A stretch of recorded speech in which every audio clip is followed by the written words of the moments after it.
Assalamualaikum warahmatullahi wabarakatuh. Baiklah, kami dari kelompok 6 mata kuliah Fikih Kontemporer dengan dosen pengampu Bapak Amri Effendi, SHIMA, jurusan Perbankan Syariah 5A.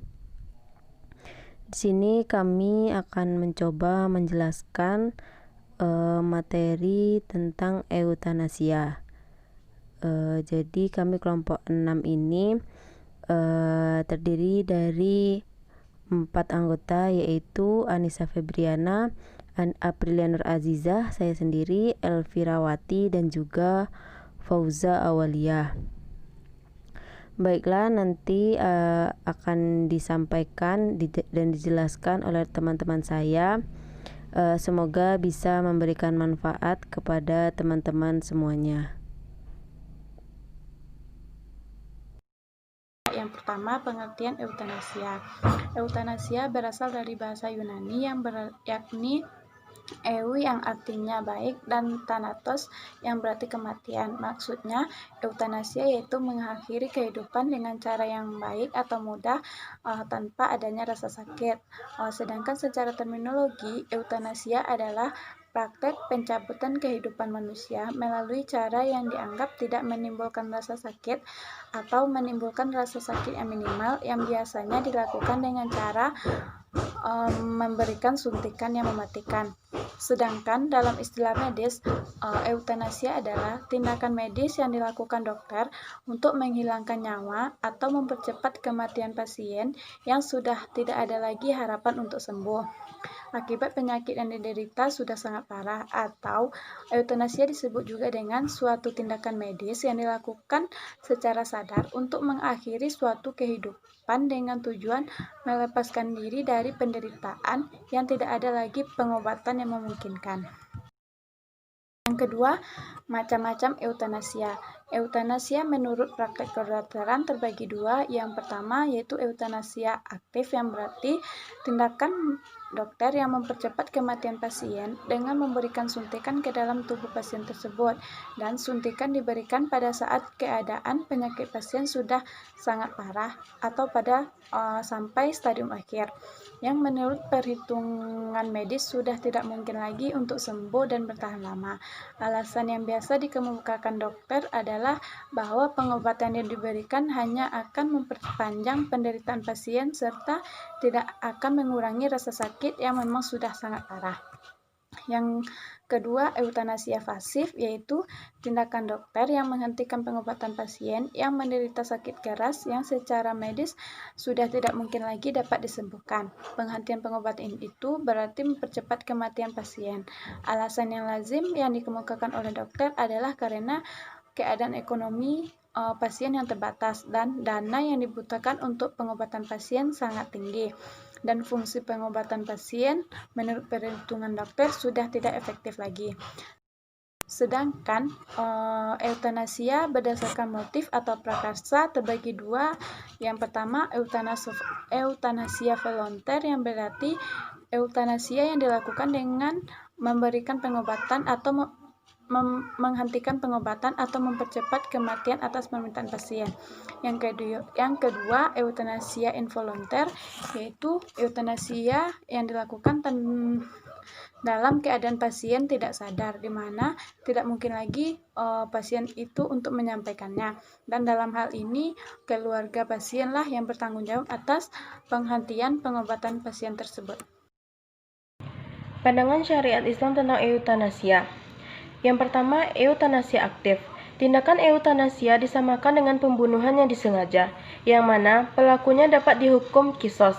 Sebab yang demikian itu berarti dokter melakukan tindakan aktif dengan tujuan membunuh pasien dan mempercepat kematiannya dengan memberikan obat secara overdosis. Berdasarkan Al-Quran Surat Al-An'am ayat 151 dan Al-Quran Surat An-Nisa ayat 29 dan 92, maka terlihat keharaman dalam melakukan eutanasia aktif. Karena tindakan itu termasuk dalam kategori pembunuhan yang disengaja, yang merupakan tindakan pidana dan dosa besar. Tindakan eutanasia aktif tidak dapat diterima. Alasan eutanasia aktif yang sering dikemukakan yaitu kasihan melihat penderitaan pasien sehingga memudahkan kematiannya. Yang kedua, eutanasia pasif. Yusuf Qaradawi mengemukakan pendapatnya bahwa eutanasia pasif dalam Islam hukumnya adalah jaiz atau boleh, karena menurut beliau, sebagaimana pendapat jumhur ulama dan imam mazhab, bahwa pada prinsipnya mengobati atau berobat hukumnya mubah. Namun, jika sakitnya parah, obatnya berpengaruh dan ada harapan untuk sembuh sesuai dengan sunnatullah, hukumnya wajib untuk berobat.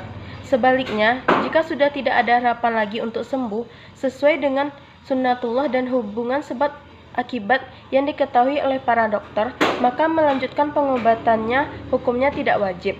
Dengan kata lain, apabila pasien diberi berbagai macam pengobatan dalam waktu yang cukup lama, tetapi tidak ada perubahan yang cukup signifikan, maka melanjutkan pengobatan menjadi tidak wajib. Bahkan mungkin kebalikannya, yaitu tidak mengobatinya atau menghentikan pengobatannya dan mencari obat alternatifnya. Selanjutnya, pandangan hukum positif tentang eutanasia. Yang pertama, KUHP bab 15 pasal 304. Barang siapa yang dengan sengaja menempatkan atau membiarkan seseorang dalam keadaan sengsara, padahal menurut hukum yang berlaku baginya atau karena persetujuan, dia wajib memberi kehidupan, perawatan, atau pemeliharaan kepada orang itu, diancam dengan pidana penjara paling lama 2 tahun 8 bulan. Yang kedua, KUHP bab 19 pasal 334.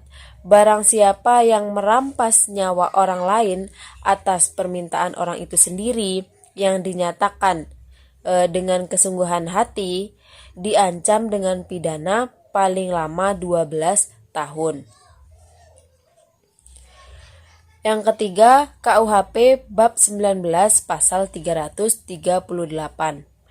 Barang siapa dengan sengaja merampas nyawa orang lain karena pembunuhan, diancam penjara paling lama 15 tahun.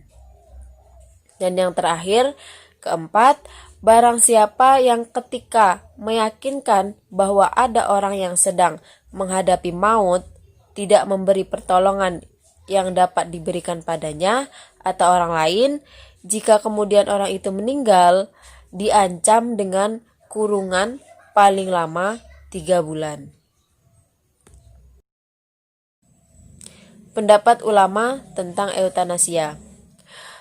Pendapat ulama tentang eutanasia ini berbeda-beda.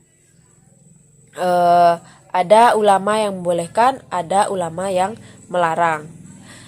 Ketua Komisi Fatwa MUI, Kiai Haji Ibrahim Husain, beliau mengatakan bahwa eutanasia boleh dilakukan, apalagi terhadap penderita penyakit menular, apalagi kalau tidak bisa disembuhkan. Pendapat Ibrahim Husain ini disandarkan kepada suatu kaidah usul fikih, yaitu artifaku akafu darurain, melakukan yang teringan dari 2 mudarat. Kemudian menurut Kiai Haji Hasan Basri, pelaksanaan eutanasia bertentangan baik dari sudut pandang agama, undang-undang, maupun kode etik kedokteran. Lebih lanjut, beliau mengatakan bahwa persoalan hidup mati sepenuhnya adalah hak Allah Subhanahu wa Ta'ala. Manusia tidak bisa mengambil hak Allah tersebut. Kemudian menurut Kiai Haji Sukron Makmun berpendapat juga bahwa kematian itu adalah urusan Allah. Manusia tidak mengetahui kapan kematian itu menimpa dirinya. Soal sakit, menderita, dan tidak kunjung sembuh adalah qodratullah. Kewajiban kita hanya berikhtiar. Mempercepat kematian itu tidak dibenarkan. Jadi, para ulama telah sepakat bahwa apapun alasannya, apabila tindakan itu berupa eutanasia aktif, yang berarti suatu tindakan mengakhiri hidup manusia pada saat yang bersangkutan masih menunjukkan adanya tanda-tanda kehidupan, Islam mengharamkannya. Sedangkan terhadap eutanasia pasif, para ahli baik dari kalangan kedokteran, ahli hukum pidana maupun para ulama sepakat membolehkannya. Dampak perilaku eutanasia. Yang pertama yaitu dampak positif. 1. Mengurangi rasa sakit bagi pasien. Solusinya yaitu dengan memberikan atau dicarikan obat penenang yang berguna untuk mengurangi rasa sakit seperti alkohol. Yang kedua, meringankan beban keluarga secara materi berdasarkan kegiatan sosial keagamaan, memberikan santapan rohani keagamaan. Yang ketiga itu meringankan beban keluarga dari segi tanggung jawab. Yang keempat, memudahkan kematian atau sakratul maut. Yang kelima, sebagai praktek berkembangnya ilmu kedokteran. Selanjutnya itu dampak negatif dari perilaku eutanasia. Yang pertama, 1. Melawan kehendak Allah Subhanahu wa taala. Yang kedua, menganiaya pasien. Yang ketiga, membiarkan orang dalam penderitaan. Yang keempat, menambah beban ekonomi dan perasaan. Yang kelima, menimbulkan rasa putus asa. Yang keenam, menghilangkan rasa sabar. Yang ketujuh, dosa besar karena termasuk dengan membunuh secara sengaja. Yang ke-8, termasuk akhlak mazmumah, yaitu akhlak yang tercela. Yang ke-9 yaitu terkena pidana kisos. Selanjutnya yaitu hukuman bagi pelaku eutanasia. Apabila ditinjau dari sudut pandang hukum pidana, dikemukakan bahwa apabila seorang dokter memberikan suntikan yang mematikan kepada seorang pasien atas permintaan pasien itu sendiri atau keluarganya, maka ia dianggap telah melakukan tindak pidana pembunuhan dan diancam pidana penjara selama-lamanya 12 tahun sesuai dengan pasal 344 KUHP. Akan tetapi, jika ia melakukan perbuatan tersebut bukan dari permintaan dari pasien atau keluarganya, melainkan inisiatif sendiri, maka dianggap melakukan tindak pidana pembunuhan dengan sengaja biasa dan ia dapat dikenakan hukuman penjara selama-lamanya 15 tahun sesuai dengan pasal 338 KUHP, atau pembunuhan sengaja yang direncanakan dengan ancaman hukuman mati atau penjara seumur hidup atau penjara sementara selama-lamanya 20 tahun sesuai dengan pasal 340 KUHP. Baiklah, sekian dari kami. Itu tadi penjelasan tentang eutanasia. Apabila banyak kurangnya kami mohon maaf. Sekian, terima kasih. Assalamualaikum warahmatullahi wabarakatuh.